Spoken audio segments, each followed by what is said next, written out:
All right, all right, all right. Hey, Mom. Hey, Dad. Hey, Grandpa. All right, guys. So, holidays coming. We got Christmas in less than 2 months. And a lot of people are going to be out there buying gifts. And a lot of those gifts right now, if you guys notice, bicycle sales is off the chart. So a lot of people can get bikes for Christmas. Some people might going to be getting bikes for Thanksgiving. Hey, what's up, dude? How can we help you? Did I start from the beginning? Nah. Okay. So, can you believe that? Hey, Mom. Hey, Dad. Shut up back there, hooker. Hey, Grandpa. Why are people calling other places for me? Okay, so a lot of people are going to be buying gifts, and here's the problem. A lot of you guys don't know, you might be buying the wrong stuff. So if you're going to be buying a bike, let me give you a rundown. I think we talked about this already, but I'm going to kind of refresh it up. We got some new models and stuff like that. We're going to talk about it. First of all, you're going to buy somebody, you're going to make sure you're going to buy the right bike. Alfredo, how tall are you? 5'9". 5'9". Mike, how tall are you? 5'8". I think Max is like 5'6". So all these guys are within the vicinity. I'm 5'5", I'm the shortest one. But we all ride a 20-inch. This here, we got the Sunday, which they short my order company bike. And this is what all these guys would ride, a 20-inch.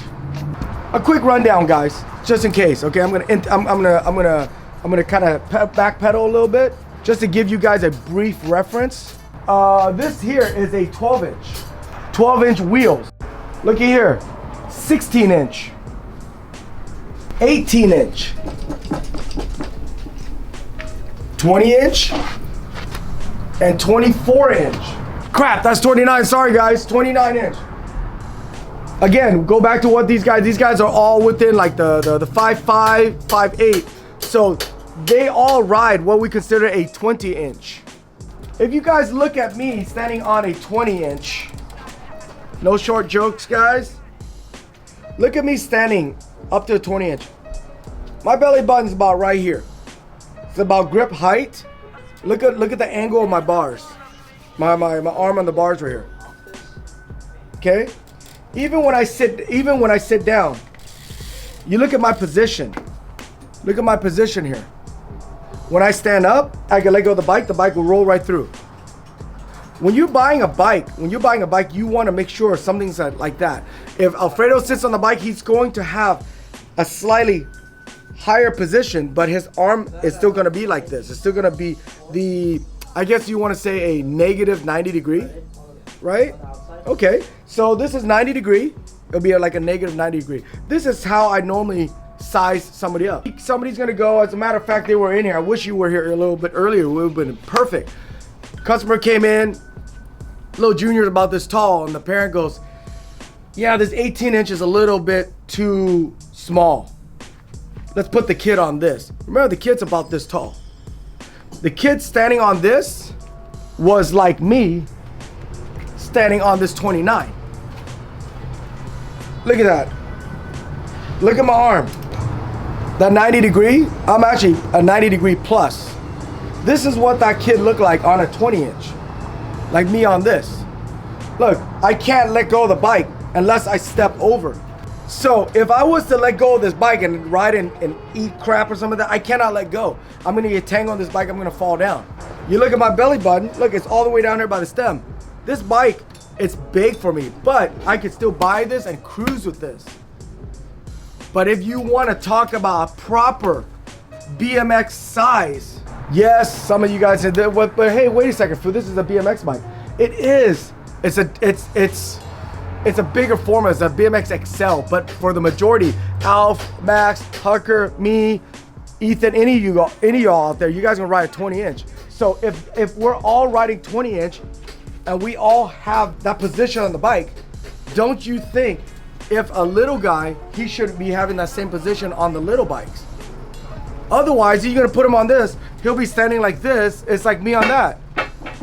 I know Alfredo's a very good rider, but you think you could hop whip on that? No. Well, maybe, but not comfortably. Maybe. See, that's a maybe. How many of y'all want to bet first try? You want to try it? First try whip on that versus first try whip on that. Don't want to try right now. But you're gonna do, you probably most likely. See, so if Alf's gonna have a hard time hop whipping on that, what make you think a little kid that doesn't have as much muscle is gonna be able to even bunny hop on this versus the little bike? So, if you guys gonna go out there again, don't make that mistake. You guys gonna buy a bike, don't be like, oh, hey, you know what? I'm gonna get him a bike he's gonna grow into. Well, that's sensible thinking, but if you're gonna buy a bike big for him to grow into, he's never going to learn how to ride. And when he doesn't learn how to ride, he's gonna get discouraged. Then he's probably gonna quit riding because he's gonna think he sucks. See, but he's not. He doesn't suck. The kid doesn't suck. It's just the wrong size. So when you put little Junior on a bike, make sure you have him stand over the bike. I know some of you guys go, I want to surprise them. For something this big of an investment, you don't want to go wrong. Get the kid on the bike. Make sure when he stands over the bike, he has that belly button that is bar height. His arm is not a 90 degree or plus, but more like a 90 degree minus. And will the bike, if he pushes the bike through, would it clear his inseam? That's what you want to look at. Otherwise, the kid's gonna be able to pedal it. He's gonna be able to pedal it, but he's not gonna get anything out of that bike other than that. He's not gonna advance. It might be dangerous for him. So when you go out there, you're gonna buy that bike this Christmas for the kids, for anybody. Make sure you're buying with using those guidelines. And keep in mind, guys, that's just my opinion. Is it wrong? Is it right? No, it's just my opinion. You guys see it for yourself. Get on your bike. Look at your position on the bike. And then look at the little kid that's right next to you on the 20 inch. It doesn't look right. So when you go buy it, buy right, or else you guys gonna buy the wrong Christmas gift this year. So now that we got sizing out, the next thing we'll talk about is pricing. I don't know if any of you guys, unless you just crawl out under some rock or something, you notice bicycle is a huge shortage.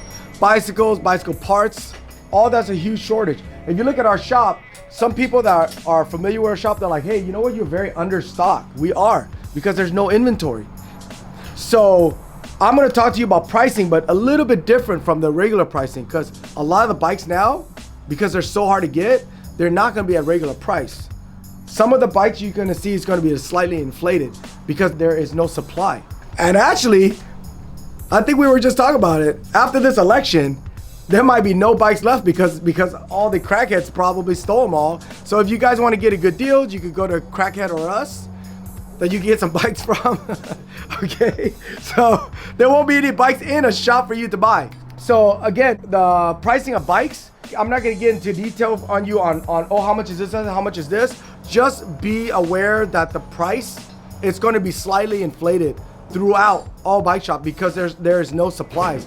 So for example, the Colt Gateway right here, normally for our holidays, we're getting like about 25, 30 of these per color, per model. But we're not. We're getting like about a quarter of that. So we're only getting a quarter of that. There's no way we're going to be able to survive on selling that for the whole holiday season. So we have to inflate the price up a little bit to make do for that. And there's certain bike shop, they're only getting 1 or 2 bikes. So they're probably gonna ask like 100 or 2 more. So don't be surprised if you start seeing the price. You're like, wait a second, MSRP is like this, no. Right at this time right now, that all completely goes out the window. And keep in mind, it's MSRP. That's manufacturer suggested. It's not set in stone. And that's also pre-building the bike. Yes, and also keep that in mind, guys. I know a lot of you guys are gonna go, oh, you know what? That bike shop doesn't have it. I'm gonna buy it online. That's fine. You buy it online. When you buy it online, you're gonna get a bike in a box like this. And then you gotta assemble it. And if you assemble it, something go wrong and you bring it to a shop, the shop is going to charge you to tune it up. But if you're gonna buy a bike in a shop, it's already assembled, already tuned, and if you buy it from a legitimate shop, the legitimate shop should take care of you month and month down the road. So that inflated price, you guys think about it, it's worth it versus you taking it home, trying to build it wrong. Kid's gonna get, the bike for Christmas, it's gonna roll out, it's gonna do a wheelie, front wheel's gonna fall off, then you have to buy new teeth. Who knows? All right, guys? So be safe, and hey, wait a second. Wait, didn't you talk about there's a couple people? Not for this one. Next one. Okay. So I guess not. But there's some of you guys out there Cold-hearted people. You guys don't like me for some reason.